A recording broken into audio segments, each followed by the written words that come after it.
warahmatullahi wabarakatuh. Perkenalkan, nama saya Nur Tamam Sidik, tempat tanggal lahir Trenggalek 11.02.1983. Hobi keluyuran, jalan-jalan, traveling pokoknya, dan juga ya makanlah, kuliner. Pendidikan terakhir di S1 Penjas Keserek di daerah kota Kediri sana. Profesi saat ini yaitu dalam bidang pendidikan dan juga dalam bidang kewirausahaan. Moto saya dalam hidup, berusaha menjadi manfaat untuk orang lain.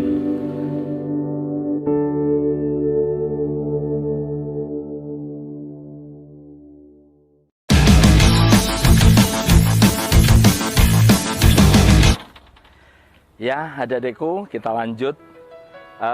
Pada kesempatan siang hari ini saya akan menyampaikan tentang apa itu entrepreneur dan begitu beratkah untuk menjadi seorang entrepreneur, padahal seorang pramuka harus menjadi entrepreneur sejati, ya.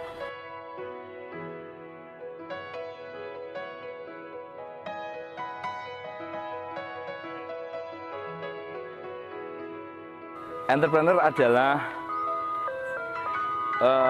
wirausahawan, yaitu orang yang berusaha untuk menjadi seorang pengusaha. Jadi jangan samakan antara entrepreneur dan pengusaha, karena seorang pengusaha belum tentu seorang entrepreneur, tapi kalau seorang entrepreneur pasti seorang pengusaha. Itu yang perlu Anda ketahui. Dan juga, begitu sulitkah untuk menjadi seorang entrepreneur? Sebenarnya tidak. Jangan takut dengan modal. Karena apa? Ada satu hal yang perlu kamu ketahui, bahwasanya untuk menjadi seorang entrepreneur ada 3 hal yang harus kamu ketahui. Yang pertama yaitu keinginan, yang kedua kemauan, dan yang ketiga kemampuan. Dari 3 hal tersebut, bila kamu memilikinya, saya yakin kamu akan menjadi seorang entrepreneur sejati yang akan bisa bertahan hidup dalam era apapun.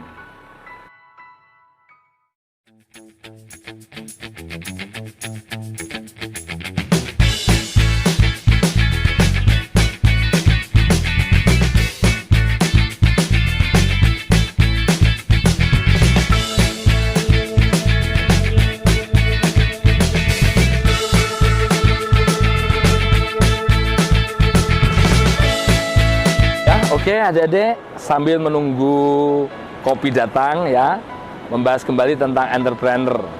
Mungkin ada yang pengen tahu ciri-ciri seorang entrepreneur. Entrepreneur itu punya ciri-ciri. Yang pertama yaitu pandai atau berbakat mengenali produk baru. Jadi produk-produk baru yang datang, yang muncul harus kita kenali. Ini kira-kira bermanfaatnya untuk apa, terus pemasarannya gimana, itu nanti harus kita terlebih dulu untuk produk barunya. Yang kedua, menentukan cara produksi baru. Setelah produk baru ini ada, berarti kita harus tahu juga bagaimana produksi baru tersebut. Oke, adik-adik, kita lanjut tentang entrepreneur. Mungkin tadi adik-adik sudah tahu apa entrepreneur, tapi saat ini yang saya bahas yaitu tentang ciri-ciri seorang entrepreneur. Yang pertama yaitu, maafin adik-adik ya, sambil santai karena kopinya sudah datang. Pandai atau berbakat mengenali produk baru. Jadi seorang entrepreneur itu harus bisa mengenal produk baru. Karena produk baru itu bisa meng-up ya untuk pemasarannya. Itu yang perlu adik ketahui. Berikutnya, menentukan cara untuk memproduksinya. Ya, memproduksi produk baru tersebut. Yang berikutnya, menyusun manajemen operasi untuk pengadaan produk baru. Kalau sudah adik sudah tahu bagaimana produksi barunya, permanajemenannya harus betul-betul bisa untuk mengenali produk baru tersebut. Keempat, memasarkannya. Kita sudah ada produknya, bagaimana kita memasarkannya, itu adik juga harus pintar-pintar mengetahui. Kalau kita pasarkan lewat apa, mungkin lewat media, atau antara teman dan teman, ya, atau mungkin toko ke toko dan seterusnya. Itu adik juga harus mengetahui. Dan yang terakhir, ya, ini mungkin agak penasaran dikit, tapi ini ada kopi, mungkin sebentar saya tak kopi dulu ya. Mengatur permodalan operasionalnya, ya. Jadi operasinya itu harus diatur permodalannya. Jadi untuk kendaraan berapa, untuk pekerjanya berapa, itu adik harus bisa mengaturnya. Permanajemenan untuk operasinya harus diatur sedemikian rupa. Itu ciri-ciri seorang entrepreneur, ya. Karena apa? Kok ciri-cirinya sebanyak itu? Karena entrepreneur itu tidak mengacu menuju pendapatan atau keuntungan atau bahkan kesuksesannya berbeda dengan seorang pengusaha. Kalau pengusaha selalu menumpuk kesuksesan saat ini dengan hitungan-hitungan tertentu yang akhirnya mendapatkan laba atau sisa lebih banyak, itu dianggap sukses. Tapi seorang entrepreneur tidak. Kesuksesan dari seorang entrepreneur yaitu gairah atau passion pada dirinya sendiri untuk kesenangan dan kebahagiaan. Kalau tadi ada ciri-ciri, sekarang kita mengacu ke perbedaan. Jadi tadi di awal sudah saya singgung bahwa antara pengusaha dan entrepreneur itu berbeda. Nah, apa perbedaannya? Ya, ada beberapa poin dalam perbedaan antara entrepreneur dan juga pengusaha. Yaitu salah satunya yaitu tentang tujuan. Jadi ada beberapa hal. Yang pertama yaitu tentang tujuan. Seorang pengusaha itu punya tujuan yaitu mengembangkan bisnisnya dan mendapatkan untung sebanyak-banyaknya, dan itu dianggap suatu bentuk kesuksesan. Itu pengusaha. Tapi kalau seorang entrepreneur, ya, tujuannya adalah tadi yaitu passion atau gairah atau semangat, ya, untuk kesenangan pada dirinya, untuk kebahagiaan yang bisa dinikmati untuk orang banyak. Itu seorang entrepreneur. Ya, bisa disimpulkan ya, kalau seorang pengusaha mencari keuntungan sebanyak-banyaknya, pakai perhitungan pengeluaran andaikan 10.000, maka ada harus pemasukan 15.000. Kalau seorang entrepreneur tidak, walaupun dia mengeluarkan 10.000 kok belum puas, maka dia akan mengeluarkan kembali. Ya, karena demi kepuasan itu tidak bisa dinilai dengan harga, karena nilainya yaitu dari kesenangan dan kebahagiaan. Itu seorang entrepreneur. Selanjutnya waktu. Ya, kalau seorang pengusaha, waktu menjadi patokan. Jam 7 pagi kerja, sore hari pulang. Patokan, karena apa? Semakin kita menyisakan waktu, maka pendapatan akan semakin berkurang. Itu seorang pengusaha. Tapi untuk seorang entrepreneur tidak. Dia mengutamakan kesempurnaan dari produknya. Dia mengutamakan kebahagiaan yang memang betul-betul bisa dirasakannya. Itu seorang entrepreneur. Jadi bisa pengerjaannya sampai mungkin satu malam, berapa jam, kadang tidak tepat waktu, pulangnya mestinya jam 4 bisa sampai jam 8 malam, atau bahkan sisa sampai pagi. Itu seorang entrepreneur. Ya, itu yang pertama tujuan, yang kedua waktu. Nah, ini yang terpenting lagi yaitu yang ketiga, tentang sikap. Jadi ada sikap seorang pengusaha dan sikap seorang entrepreneur. Ini yang perlu dicamkan. Seorang pengusaha punya sikap seperti apa? Dia akan, ya, menggunakan sikap bahwa ini pekerjaan saya harus mendapatkan hasil, saya punya modal, dan ini harus kembali modal saya. Bahkan saya harus punya keuntungan. Itu sikapnya. Tapi seorang entrepreneur tidak. Biasanya dia punya dua sisi. Maaf, kalau saya sendiri punya dua sisi, yaitu sikap secara keduniaan. Jadi kita bekerja mencari untung, tapi itu bukan segala-galanya. Tapi sisi lain secara agama, kita bekerja, tapi juga bisa memberikan kesenangan, kebahagiaan, dan manfaat untuk orang lain. Oke, adik-adikku, masih kita lanjut lagi ya. Tadi sudah sampai di perbedaan antara pengusaha dan entrepreneur. Sudah ada tujuan, waktu, dan sikap. Dan yang terpenting lagi, dalam perbedaan sikap, seorang pengusaha akan merasa nyaman dengan bisnisnya. Dia nyaman, saya seperti ini, usaha seperti ini, saya mendapatkan keuntungan seperti ini. Tapi seorang entrepreneur, dia akan selalu menyesuaikan usahanya tersebut, mengikuti perkembangan zaman era sekarang apa, maka dia akan mengikuti terus.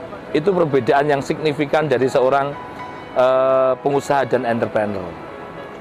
Oke, sekarang kelanjutannya yaitu sudah ada tujuan, waktu, sikap, berikutnya resiko. Jadi resiko juga kita ambil perbedaan antara seorang pengusaha dan entrepreneur. Kalau seorang pengusaha melakukan perhitungan dalam menjalankan bisnis, dia selalu pakai hitungan, resikonya apa, nanti saya rugi apa untung, itu seorang pengusaha. Tapi kalau seorang entrepreneur itu berbeda. Mereka dapat mengambil resiko yang tidak masuk akal sekalipun. Ya. Karena apa? Dia punya tujuan bahwa resiko itu pasti datang karena dia punya tujuan untuk passion atau gairah tertinggi untuk kesenangan, kebahagiaan di dalam hidupnya. Ini berbeda berarti ya. Berbeda. Oke, dilanjut. Yang berikutnya yaitu ide. Nah, ini perbedaan besar. Seorang pengusaha idenya itu saja. Kalau dia jualan gerabah, ya jualan gerabah saja. Ditambah gitu. Kalau dia biasa jualan es cincau, ya es cincau itu aja, wes. Nggak ada perkembangan sama sekali. Yang penting dia mengembangkan sikapnya. Dia jualan bakso, ya bakso aja terus. Itu seorang pengusaha. Tapi seorang entrepreneur tidak, ya, karena idenya selalu akan muncul kepada produk-produk baru. Kalau bisnis pertama kalinya ini apa, besok apa, penunjangnya apa, biar lebih menarik ditambah apa, ya, ini perbedaannya. Jadi ide-idenya pasti akan muncul, ya. Kalau sudah muncul ide-ide, dia akan memperlihatkan dari ide-ide tersebut. Contoh, bakso bukan hanya dibuat bundar, tapi kreatif sedikit dibuat kotak, ada yang dibuat segitiga dan seterusnya. Mungkin ada bakso rasanya berbeda-beda, ada bakso sapi, bakso kambing, bakso ayam, bakso tuna dan seterusnya. Itu seorang entrepreneur akan terus mengembangkan bakatnya, ide-idenya, kreatifnya. Makanya mengapa di dalam kepramukaan atau seorang pramuka harus menjadi entrepreneur sejati? Karena apa? Dia pramuka praja muda karena pasukan yang punya kreativitas tinggi. Maka seorang entrepreneur dia juga harus punya kreativitas yang tinggi. Itu. Oke. Ya, sudah. Ini sambil ngopi terlebih dahulu biar suasananya jadi seger. Uis. Ya,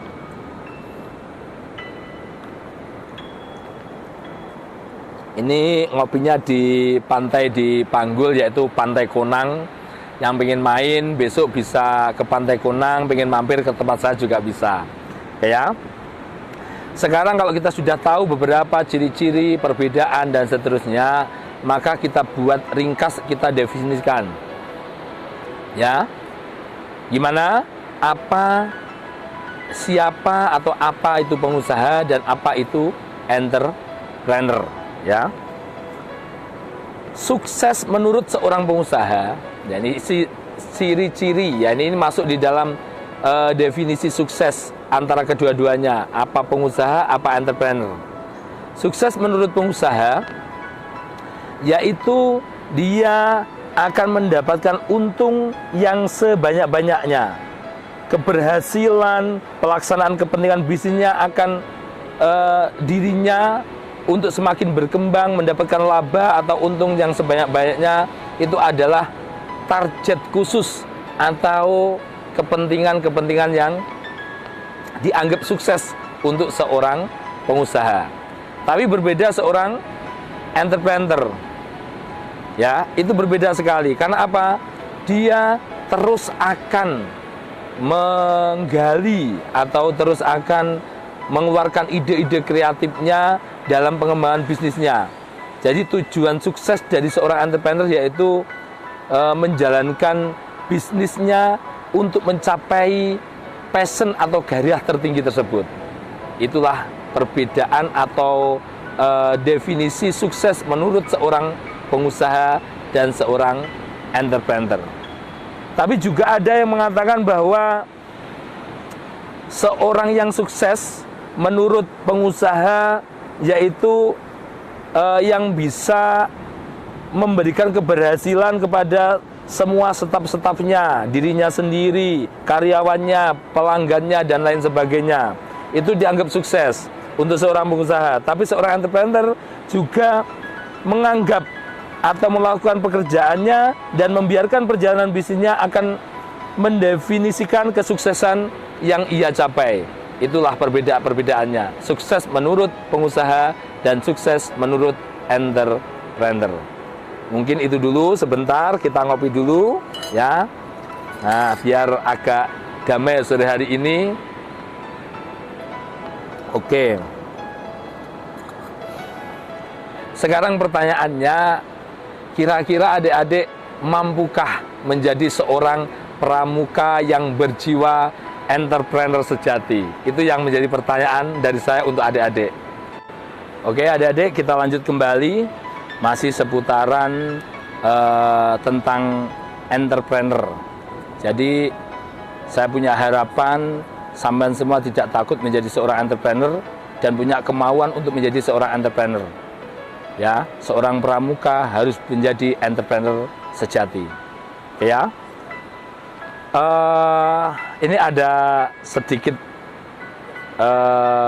sabda ya, sabda Rasulullah dari Asim bin Ubaidillah dari Salim dari ayahnya.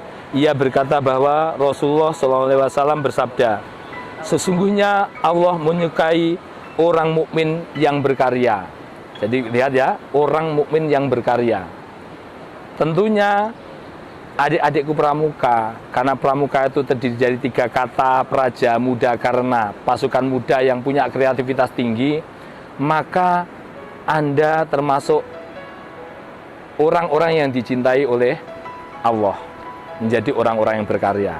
Ya, oke, sebelum saya lanjutkan tuh sebentar, ini tetap kopinya Iman iki ora dintekno ya.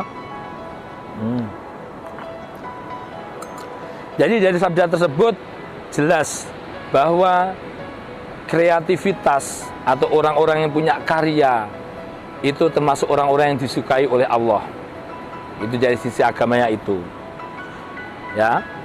Dan yang terpenting saat ini bagaimana ya memahami ya, membentuk entrepreneur di gugus depan adik-adik sekalian.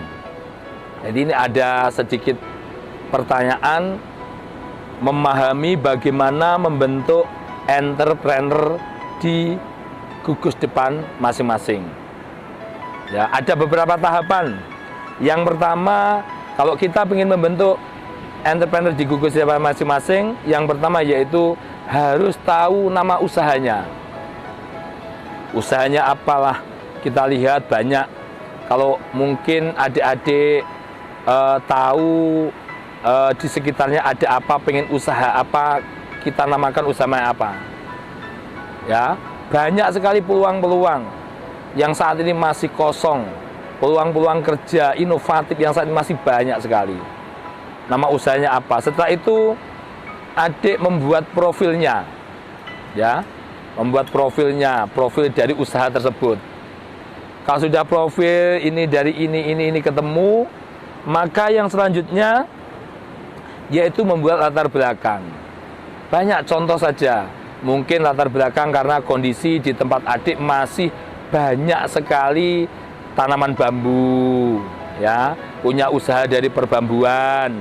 Contoh mungkin membuat kreativitas mainan, yang berasal dari bambu, mungkin tempat sampah dari bambu, mungkin hiasan-hiasan, figura-figura dari bambu, ya. Karena latar belakangnya di situ banyak bambu, kan bisa untuk usaha itu. Nah, Sinta itu membuat latar belakangnya. Setelah sampean punya latar belakang, nanti sampean tunjukkan visi dan misinya, yaitu tujuan dan bagaimana proses menuju tujuan tersebut. Visinya apa? Tujuannya apa?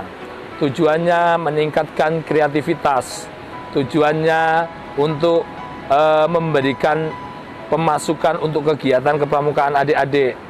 Tujuannya yaitu menciptakan lapangan kerja baru. Ya. Terus prosesnya seperti apa? Misinya seperti apa? Dengan cara apa? Itu silahkan dibuat sedemikian rupa. Oke ya.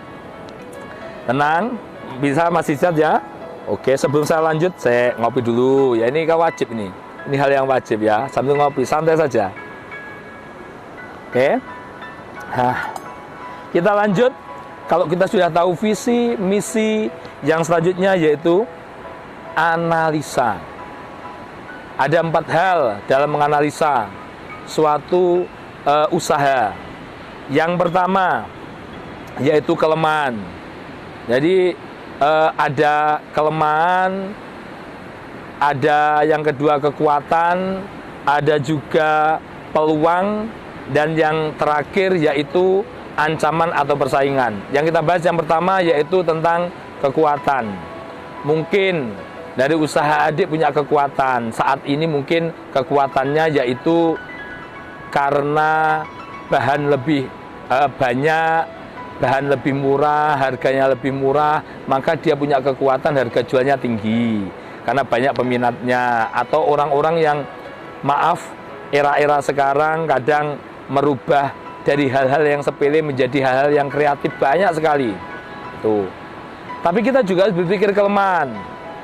Mungkin bambu, contoh saja, bambu punya kelemahan, tidak bisa tahan lama. Nah, dari kelemahan tersebut kita kelola dengan baik agar bambu tersebut bisa bertahan lama, ya. Itu yang terpenting lagi. Jadi kalau kita sudah tahu kekuatannya di sini, oh, kekuatan dari produk saya seperti ini, kelemahannya dari ini, ya. Nanti bagaimana kita memperbaiki kekuatan tersebut dan bagaimana kita memperbaiki dari kelemahan agar kelemahannya berkurang, itu tugas dari adik-adik. Pokoknya dirubah. Kalau tadinya mungkin hanya dari kayu contoh atau mungkin bambu, cuma dicat, mungkin dikasih obat dulu bisa tahan lama untuk menghilangi kelemahannya. Atau mungkin juga di kelemahan yang lain, mungkin bisa dari harga jual yang mungkin terlalu murah agar lebih tinggi, kelemahannya dibuat lebih kreatif lagi, dan seterusnya. Oke ya. Selanjutnya peluang. Jadi setiap kita mau menentukan satu bentuk usaha, seorang entrepreneur harus bisa melihat peluang-peluang yang akan dilakukannya. Peluang-peluang yang ada, jangan sampai kita gampang menyerah. Karena perlu diketahui seorang entrepreneur itu orangnya bertahan. Ya. Walaupun usahanya kurang menarik, dia buat lebih menarik. Usahanya pernah jatuh, dia bangkit kembali. Usahanya kurang laku, dia mencoba punya karya baru, kreatif baru agar laku, dan seterusnya. Itu seorang entrepreneur. Makanya peluang-peluang yang baik, peluang-peluang yang akan datang itu harus betul-betul menjadi konsep yang rapi dengan manajemen yang bagus sehingga peluang-peluang tersebut bisa kita ambil. Yang berikutnya yaitu ancaman. Ya, sudah ancaman, persaingan banyak sekali. Mungkin persaingan dari orang yang menggunakan teknik modern, ya, pembuatan yang modern, produksi yang modern. Ancaman yang berikutnya mungkin orang banyak yang menggunakan bahan-bahan yang lebih tahan lama. Mungkin ada yang menggunakan hal-hal lebih, pemasarannya lebih murah, dan seterusnya. Banyak sekali. Ya, ancaman-ancaman pasti akan datang. mungkin dari teman kita, mungkin dari produk kita, mungkin dari produk luar yang akan masuk, dan lain sebagainya.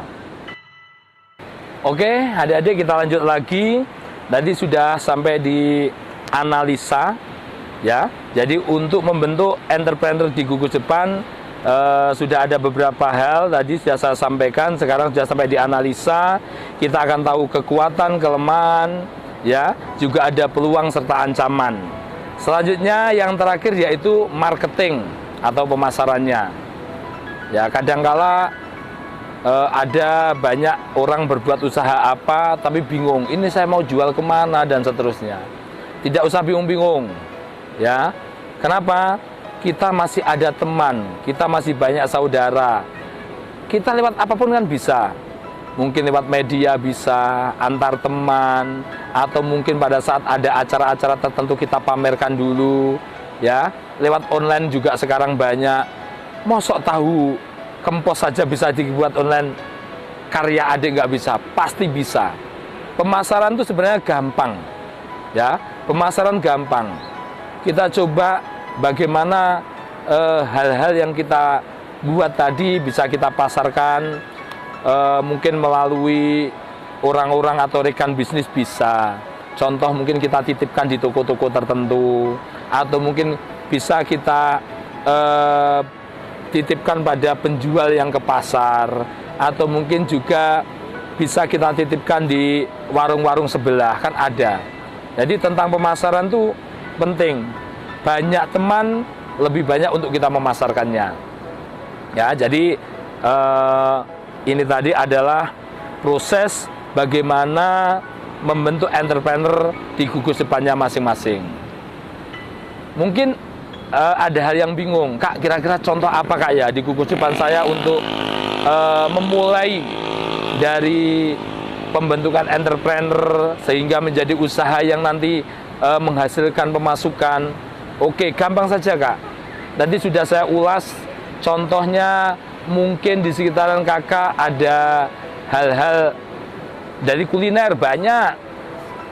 Ya, mungkin bakso mau dibuat seperti donat, atau mungkin bakso berbagai rasa, atau mungkin tekstur bakso yang berubah-ubah bisa. Itu kalau dari kuliner. Mungkin kalau dari Gugus Depan masing-masing sekitaran sampean mungkin banyak bambu atau banyak kayu. Bisa kita buat semacam apa itu lampu-lampu hias itu juga ada. Sekarang kita lihat aja di toko-toko besar. Lampu hias yang modalnya dari bambu sama kayu saja harganya bisa jutaan rupiah. Ini juga peluang. Ya, ini juga peluang karena apa? Orang sekarang banyak sekali yang mengadopsi model-model lama. Model-model jadul. Ya, banyak sekali. Saya pernah melihat sendiri bahwa ada satu lampu utama itu, lampu biasa di ruang tamu itu, lampu grimbyong itu berasal dari kayu yang dipelitur dengan bagus, sampingnya dikasih bambu-bambu gitu. Coba saya tanyakan, ini kok antik sekali, kok bagus, berapa harganya? 1.200.000, 1.700.000. Ini betul, bisa dilihat toko-toko besar yang menyediakan itu. Ada lagi jam pernah lihat jam dari kayu. Itu kita belikan mesinnya saja, kita buat jamnya berbentuk apa, kita pelitur bagus, kita kasih mesin, sudah bisa nyala. Itu bisa dipasarkan di toko-toko jam. Banyak sekali peluang sebenarnya. Jadi tinggal apa yang akan kita lakukan. Ya, mungkin itu yang dapat saya sampaikan. Ya, nanti saya tunggu hasil-hasil dari apa yang kakak-kakak atau adik-adik lakukan nanti untuk membuat kreativitas di Gugus Depannya masing-masing untuk menjadi entrepreneur yang sejati, ya, dari sosok seorang pramuka menjadi entrepreneur sejati, menumbuhkan kewirausahaan di Gugus Depannya, memberikan ide-ide yang produktif, kreatif, inovatif, ya, itu yang ingin saya ketahui dari adik-adik. Oke, adik-adikku sekalian, pada kesempatan sore hari ini demikian ulasan tentang entrepreneur dan perbedaan juga dengan pengusaha, dan semoga saja ulasan tersebut bisa memberikan manfaat untuk adik-adik sekalian dan tentunya untuk di Gugus Depannya masing-masing. Ya, semoga saja ada ide-ide kreatif baru dari adik-adik sekalian di gugus depannya nanti. Dan nanti bila memang ada yang kurang jelas atau pengen tahu apa, bisa langsung tanya di dalam WA group ya. Nanti saya tak masuk di WA group tersebut, silahkan tanya, nanti kita sharing-sharing, kita tanya, kita sama-sama demi kemajuan bersama. Semoga saja apa yang saya sampaikan nanti bermanfaat untuk sampean semua dan gugus depan. Bila ada sumur di ladang, bila saya menumpang mandi. Kalau ada sumur di rumah, jangan sampai mandi di ladang, gatel. Terima kasih. Assalamualaikum warahmatullahi wabarakatuh.